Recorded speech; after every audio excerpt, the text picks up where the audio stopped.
Record Store Day is on its way, but do you ever stop to think about the hard work that goes into such an event? All of the special issues need to be cleared for copyrights and publishing. Designs and packaging have to be created and manufactured. Of course, the music must be mastered and actually pressed onto those vinyl discs that we love so much. There's a lot that happens before you bring your chosen clutch of albums to your local record store clerk for purchase.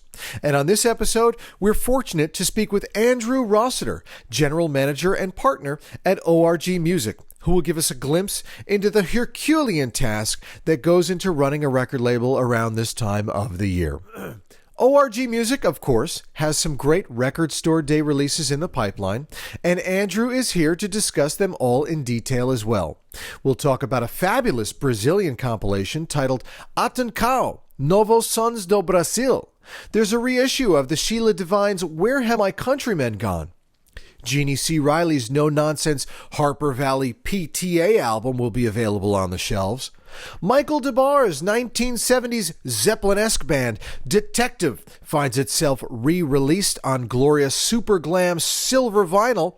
And as ORG Music does each Record Store Day, there will be a carefully curated compilation of music from the Sun Records vaults. This particular release being their 9th.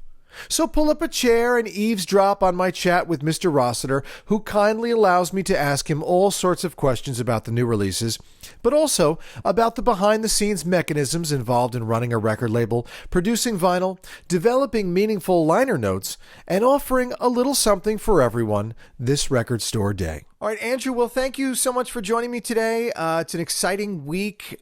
ORG has been such a wonderful record label for so many years, and I thank you for your support. You were really one of the first, when I started doing this podcast and my radio show, you've always been one of the most easy to reach and generous labels and supportive of what I'm trying to do. So I really appreciate your support through the years. Great. Yeah. Well, we love the show and love the Vinyl District and everything you're doing. So happy to be involved and appreciate your support of our releases from day one too.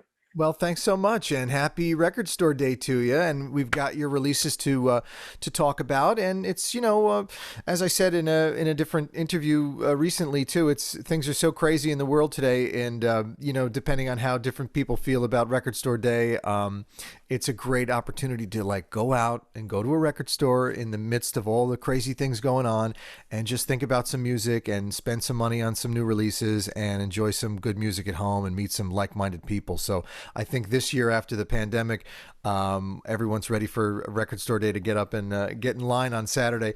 How have you felt? How was it the last few years as Record Store Day was sort of stymied with the pandemic and everything? Things weren't the same, but what was it like those last few years, and how is it getting back into it now? Yeah, that's a good question. I mean, I think, like everyone, when the pandemic first hit and we were, already planning on Record Store Day releases coming out, it was a little nerve-wracking. I mean, I think everyone was wondering how is this going to go? Are people still going to, either come out or support their local stores online? And how would this roll out? I think Record Store Day tried to get ahead of that by separating out the days and doing the 3 different drops like they did the one year. Right. Overall, we were pleasantly surprised. I think we saw really similar sales to what we saw in previous years for Record Store Day.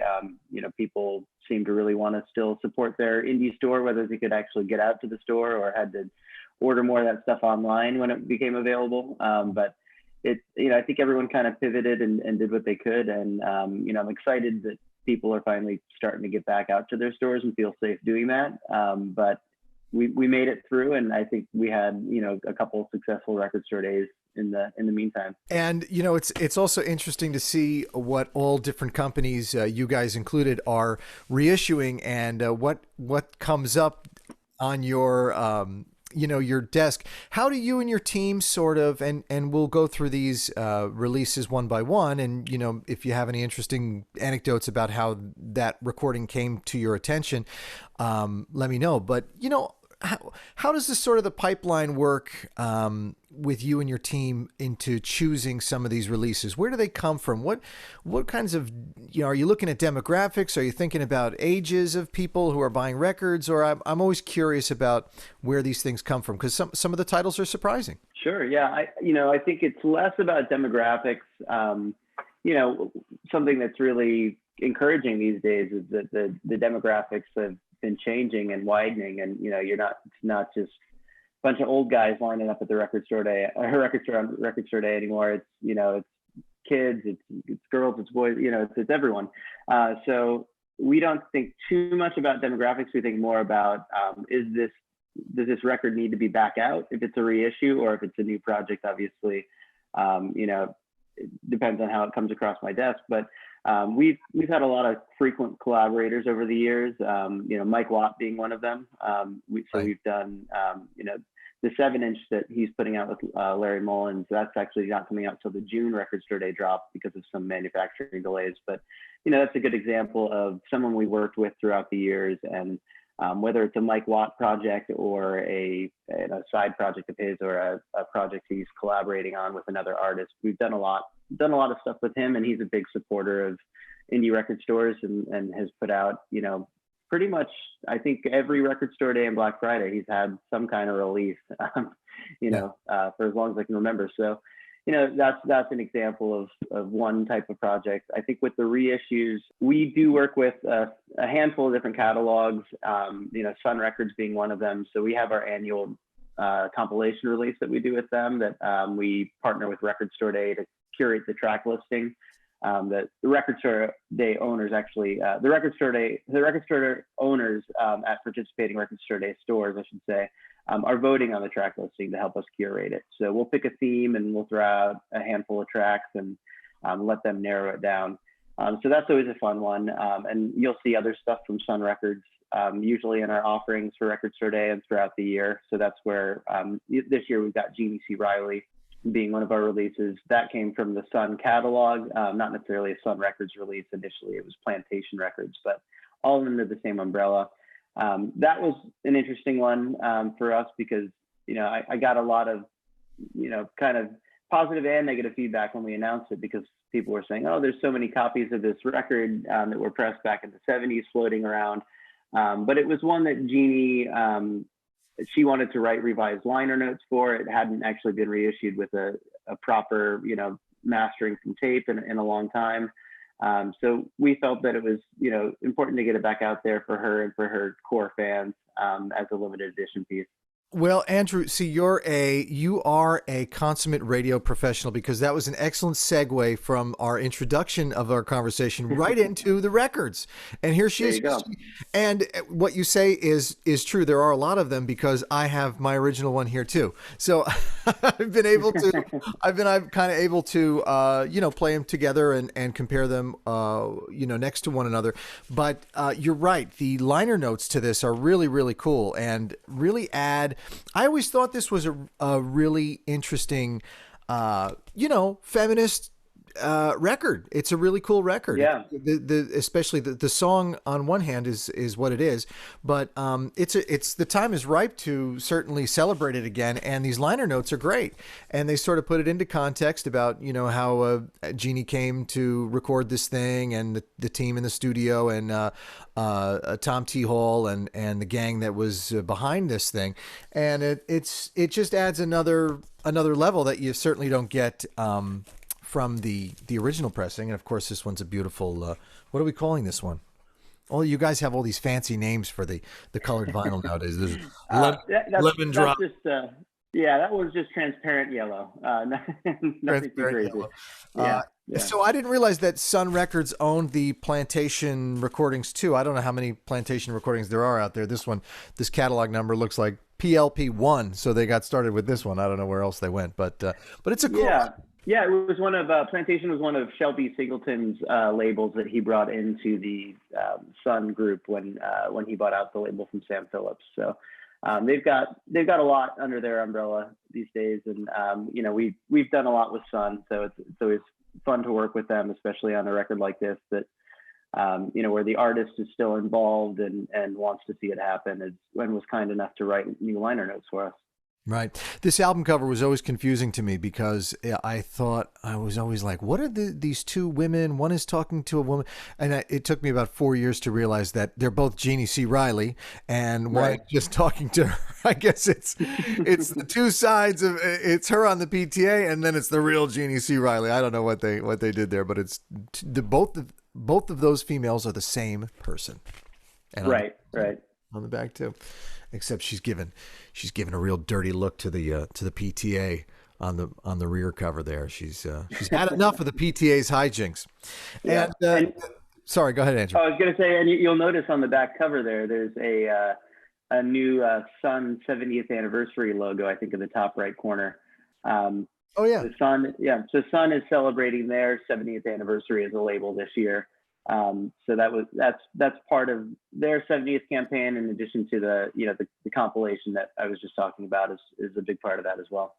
Cool. And it says made in Canada. Where did you guys, were these all pressed more or less the same place, or are you using it? Who are you using currently for pressing? Yeah, that's a great question. We press at a lot of different plants, especially right now with the capacity issues, as I'm sure you've heard about and talked about on the podcast many times. We pressed that record, the Detective record, which I'm sure we'll talk about, and the Sun Comp. We pressed those all at Precision this year, who's operating out of Canada. We also press, I would say, a majority of our stuff with Furnace Record Pressing in Virginia, right. And press some stuff at GZ in the Czech Republic. We've done a lot with Palace in Germany. So we're pressing all over the place. But those three in particular, we pressed at Precision this year just because they had the capacity to help us make our deadlines. And I think they did a great job. Turned out great. Yeah, they all sound terrific. I had the luxury of time to play them all in the last few days, even though I got them recently, and everything sounds great. And they're all very nice pressings. Here's the other Sun. This is Volume 9. As you said, every year you guys kind of do a Sun retrospective. I guess you sort of explained it a little bit before, but.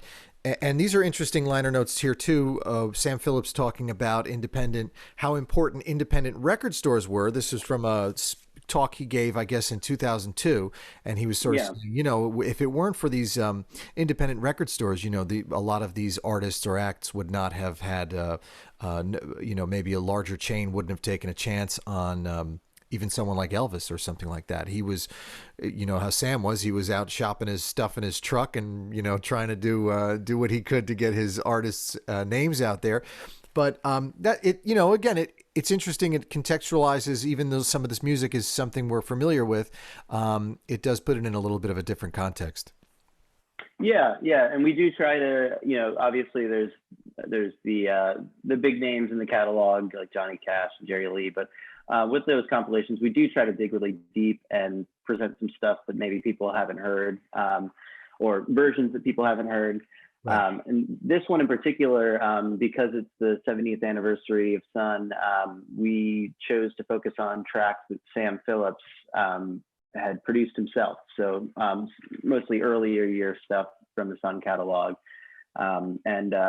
This is always a fun one for us because we get to work with our friends at Sun. We get to work with the Record Store Day folks and the owners of the stores who vote on the track listing. How do you think about keeping costs down? Because things are obviously we're in a time of inflation here, and vinyl manufacturing tools and supplies are affected just like our gasoline is and oil products around the world.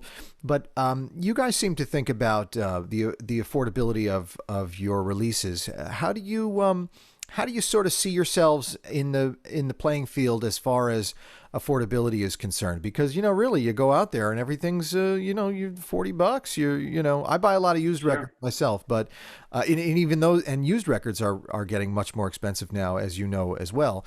But how do you sort of position yourselves in the overall field? Sure. Yeah. Well, I think it really depends on the release. There are times when it makes sense to find areas to scale back to keep pricing affordable.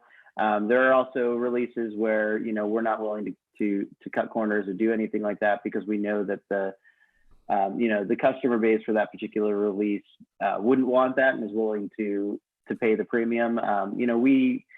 I think in general, we have not raised our prices as significantly as many other labels, or as kind of industry-wide average as you've seen over the last few years.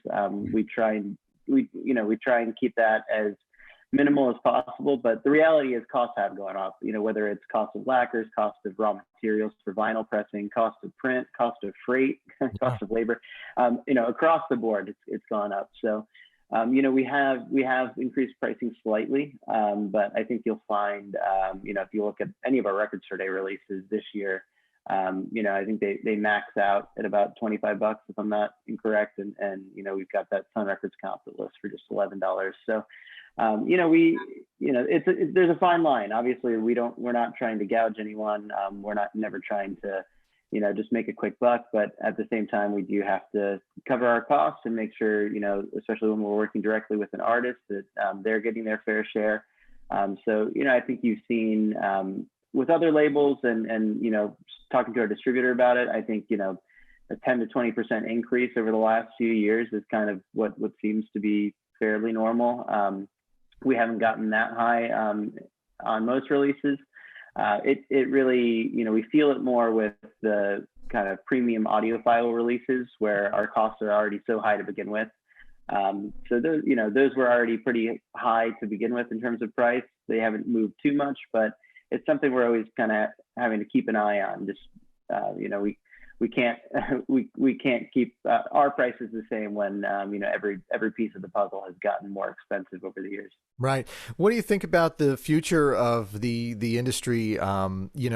So much about the new vinyl coming out in the last 10, 20 years has taken all of us really by surprise. We never would have expected a lot of these releases to be either reissued or new things to be out on vinyl. And but given the state of the world, do you kind of anticipate things are going to level out, get better, get worse? What are you guys kind of thinking on your end? Well, it seems like it's gotten a little bit better in recent months. I don't want to knock on wood. I don't want to speak too soon, right. But I think in general, it's a rough time for vinyl in terms of getting it made as quickly as we'd like, and responding to demand, and getting it made quick enough for artists to take it on tour. All of those things are a struggle. Right. That being said, it is, in a way, it's a good problem to have. I mean, I think a lot of this, most of it stems from just simple supply and demand. There's more people getting into vinyl at all age groups across the world, and capacity just hasn't been able to keep up. So we are seeing new plants pop up. We are seeing plants expand their capacity. I think obviously the pandemic and the war right now is not helping. But I'm confident that we'll make it through, and some of these bottlenecks will ease up with time. Well, we'll see. We'll be here checking it out. So here's another great release. This is Detective. If you love Led Zeppelin, if you're into that sound, you're going to find it here for sure. Interesting story about Michael DeBar, vocalist and sort of punk rock character extraordinaire. He's the lead vocalist here. He's looking like a cool model right there. And I'd love to, I think we talked, hopefully I'd like to chat with him one day about this recording and about his career, because he's Murdoch from MacGyver. And who doesn't want a rock and roll record fronted by Murdoch? Yeah, well, before he was Murdoch, he was frontman of Detective, obviously. And before that, Silverhead, he's been around for a minute, but the band's great. I mean, not just Michael, obviously, all the guys. We've been dealing with John Hyde, the drummer, who's an incredible drummer, and we're excited about the release. The band got their master rights back from Swan Song, which was Led Zeppelin's label, which they were signed to when they initially released it. So we had the privilege of getting in there with the original master tapes and remastering it for the first ever reissue. And I think it's new to a lot of people, because the rollout of that record at the time, that's probably a longer story than we have time for, but it suffered due to due to some stuff going on in the background between the label and management. And I don't think it ever really got the attention it deserved. So Yes. maybe that's something you could talk more to Michael about. But it's we're really excited about it. Yeah, Swan Song was the Led Zeppelin's sort of in-house. They had their own label, like the Stones made their Right. own label and the Beatles, and they liked their bands that they signed to sound a lot like Led Zeppelin. And They Bad did. Company They did. had a real Led Zeppelin sound, and Detective did too. Although I listen to this and I think of Billy Squier too. You know, there's a Billy Squier. It's funny. This record is interesting. It starts out very Led Zeppelin. You're like, oh, this is like a Led Zeppelin thing. Yeah. But Yeah. then towards the end, it kind of changes. You could see that they were thinking about having their own sound. They were probably sitting there, we don't want to sound like Led Zeppelin all day. You know, let's do something on our own. So Yeah. they Well, do. they get a little funky, and yeah, Yes, there's a couple of funky tracks happening here, and it's an interesting record. And it's, of course, it's in silver, so it sounds like glam silver. That's right. Right. Glam Silver. That should have been the name for this particular area. Yeah. Well, and that's one also where we, in addition to remastering it from the tapes, we had some new liner notes written, and the record has a new back cover, an updated back cover. So yeah, it's not just a straight reissue; it's new packaging, new remaster, and I think it sounds great. Yeah, and I will again compliment the liner notes here, as well as we talked about it with the Genie, and we've got some more liner notes coming up. But you know, a band like this too, that their history or background may not be totally evident to everybody, because it's a little bit of an interesting story, but the liner notes really help. They're all very nicely written, and they provide a lot of interesting context. And listen, that's what collecting records is all about. And growing up, as I'm sure you've had this experience, but you learn so much from liner notes, and liner notes that were really well written, especially on a lot of the jazz Nat Hentoff liner notes and stuff. These were like serious essays. Oh, by the way, here's a great record, and here's an A+ essay stapled to the back of it. So enjoy it. And these kind of serve that same purpose. So it's really nice that you guys took the time and effort to do some nice liner notes. Yeah, and those ones in particular were actually written by Larry Jaffe, who wrote the Record Store Day book that just came out. Oh, yeah. So he did our liner notes for the Big Bill Brunsey reissue that we did a couple years ago, and he's working on some other ones for us. But yeah, he's a longtime fan of the band, so it was great to have him involved. yeah, and again, you can't not want a record with Murdoch singing on it. I don't know too much about the Sheila Divine. What was what's the story with these guys? This is another great album. This is sort of a I want to say almost a Radioheady kind of where am I going with this? What's the story with the Sheila Divine? Yeah, so they were, well, I should say they are a group out of the Boston area, and they remain fairly popular in Boston, Buffalo, and it's funny, they call it the three Bs: Boston, Buffalo, and Belgium, were their three big markets. Oh. But there's definitely that record in particular, which I think is my personal favorite, at least. I don't want to say it's their best, but it had never been on vinyl, so we got in touch with the band through a mutual friend, and we were just excited to help them get it out. It's a very limited pressing; it's only 1,000 units worldwide, but it looks like it's going to do pretty well. And everyone, we've heard from a lot of people that were big fans of the band, especially going back to the '90s, that were really excited to see it on vinyl for the first time. And it's on cloudy clear vinyl. It seems that manufacturing has really improved in vinyl. I think when, the resurgence began, things were spotty. Every once in a while you'd get something that was just off or had a lot of non-fill or noise or whatever. But it seems like, I think everybody's getting better at it. You know what I mean? They're getting more used to it. And do you get that feeling? Yeah, I think, we're lucky that we've been able to kind of press at a lot of different places and feel it out and get a sense of where we like and what plants are kind of in the groove, no pun intended. Right. but yeah, I think in general it's gotten better. I mean, we never had too many issues. For a while there, before Furnace came online in Virginia, we were pressing a lot of our stuff at Palace in Germany, Yeah, I remember. who does great work. Yeah, and so we never had a ton of issues with them. I know that were some plants in the U.S. That were just trying to churn out as much as they could for years there, and maybe there were some QC issues, but luckily we were never subject to that. I think we've had a pretty good track record with only a couple records that we've had to kind of go back and either recall or do a lot of replacements for customers on. But that's been very few and far between. This might be my favorite.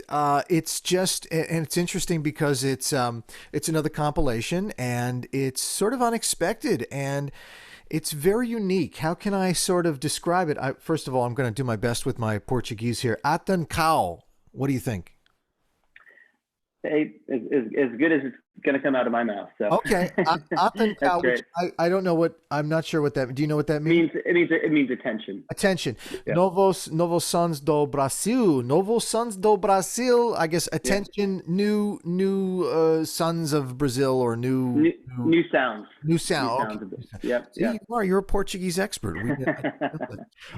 But it was an unexpected issue because although there's obviously Brazilian influence, and I love Brazilian music, although there's Brazilian influence on this record, this is really a compilation of new music coming out of Brazil that isn't just typical samba bossa nova stuff. These are Right. really cool songwriters and performers and musicians creating contemporary music.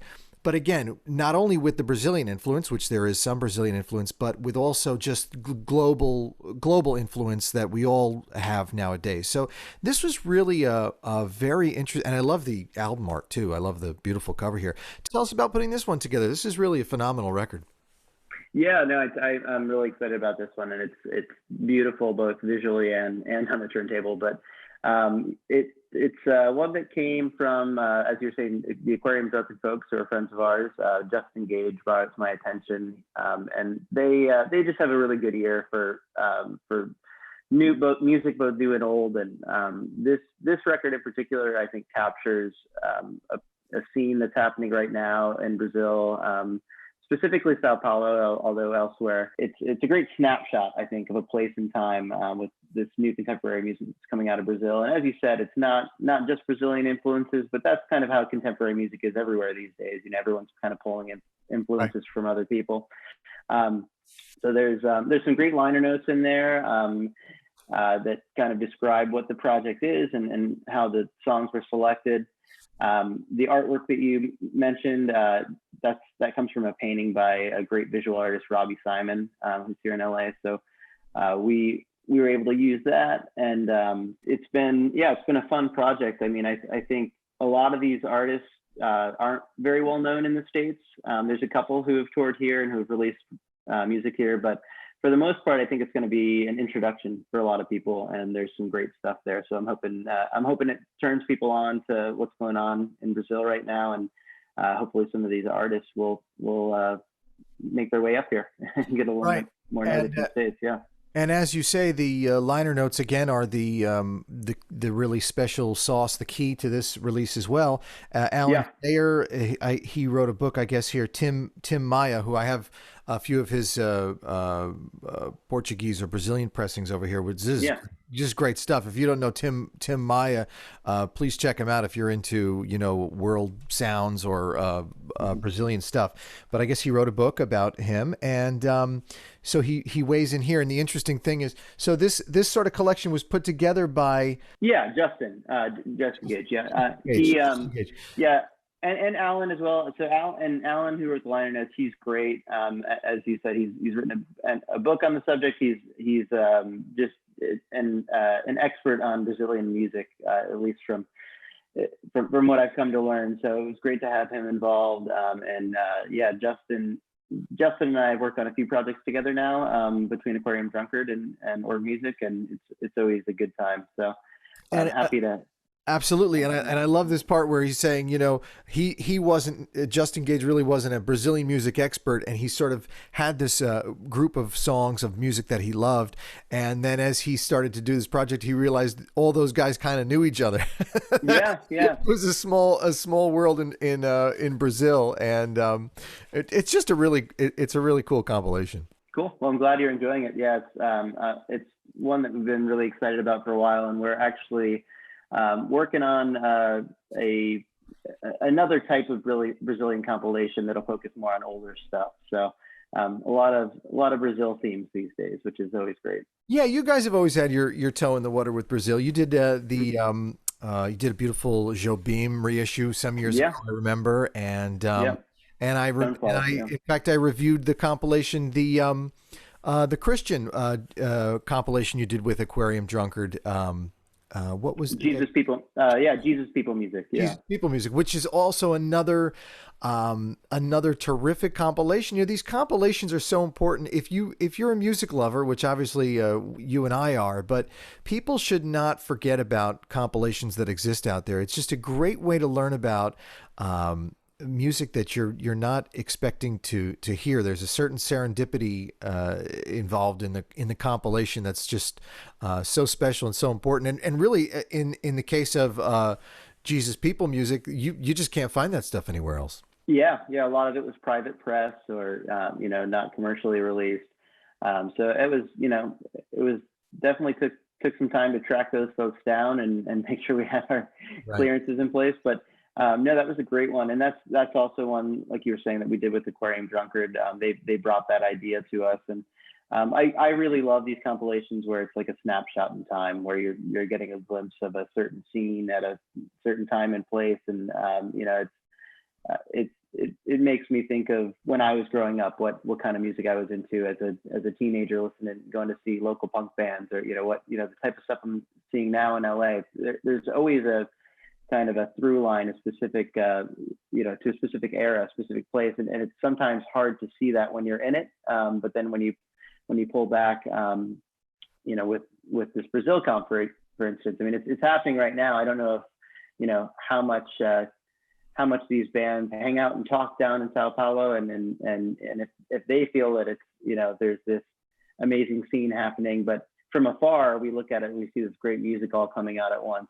Right. And it reminds me of some of the compilations that I've picked up over the years, like focusing on Detroit soul and the late '60s, or whatever it is. I love those projects because it really makes you feel like you're there.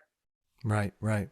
Yeah. Well, Andrew, you've got your hands full here, but what's coming up down the pike for the rest of the year? Any exciting ORG products you can get us excited about for the next few months? Sure. Yeah, we've got a lot on the schedule, and I'll be careful not to share anything I'm not supposed to. But Come on, we, I want you to yeah, specifically share something you're not supposed to. yeah, yeah. Well, we've got obviously the Record Store Day stuff coming out in April. In June, we'll have the Mike Watt and Larry Mullins Stooges cover 7-inch, which it's always a fun project. This is going to be the third one that Watt and Larry have done for us. We also have a reissue of Linda Martell's Color Me Country coming out in June for Record Store Day. Cool. That's also one that was originally under the Plantation label, but is under the Sun umbrella. And she was the first Black female country artist to play the Grand Ole Opry and to have any kind of success on the charts, on the country charts. So she's great. That record is incredible. Hasn't been reissued since it was released. So we're really excited about that one. And Linda's also excited about that one too. She was involved and gave us a little not full-fledged liner notes, but a little quote for the back. Aside from that, we've got a great record coming out next month from David Hilliard and the Rocksteady Seven, which is and it's called Plague Doctor.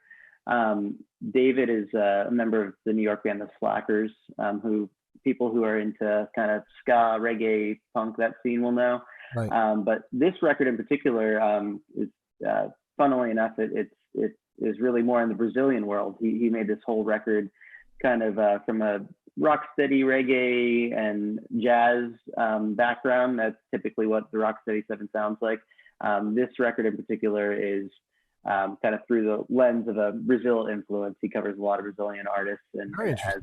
has a lot of those flavors. So yeah, that's a fun one. We've got more Bad Brains coming up later this year. We're getting pretty deep into that reissue series. Yeah, and aside from that, I mean, there's so much to talk about again, but I don't want to give away too much. So I will say there's plenty of jazz, some reggae, some funk. There's, we're all over the place genre wise, as you know, but Yep.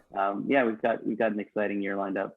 Well, Andrew, congratulations on a great record store day offering. Glad that we're all able to breathe the same air in record stores nowadays. And I thank you for taking time out of your busy day to talk to me about these releases and for sharing them with me. It means a great deal. And thanks for your time. And I wish you continued success with ORG. It's always a fun, as you said, very eclectic label, and it's right up my alley. And love it. Keep doing it, and good luck. Thanks. Yeah, thanks for having me aboard.